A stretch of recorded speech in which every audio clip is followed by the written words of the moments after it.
بسم اللہ الرحمن الرحیم۔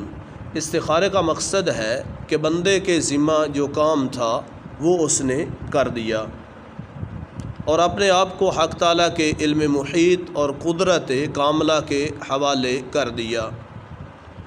گویا استخارہ کرنے والا بندہ اپنی ذمہ داری سے سبق دوش ہو گیا۔ ظاہر ہے کہ کوئی انسان کسی تجربہ کار، عاقل اور شریف شخص سے مشورہ کرتا ہے تو وہ شخص درست مشورہ ہی دیتا ہے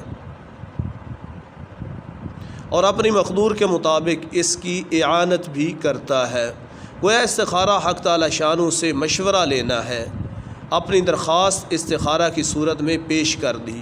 اللہ سے بڑھ کر کون رحیم و کریم ہے؟ اس کا کرم بے مثال ہے، علم کامل اور قدرت اکمل ہے۔ اب جو صورت انسان کے حق میں مفید ہوگی اللہ اس کی توفیق دے گا، اس کی رہنمائی فرمائے گا۔ پھر نہ سوچنے کی ضرورت، نہ خواب میں آنے کی ضرورت۔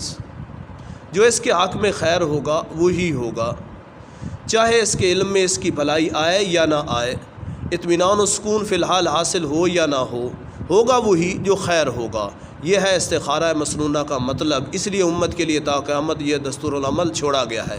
دور حاضر کے فتنے اور ان کا علاج نامی کتاب سے یہ مضمون لیا گیا ہے۔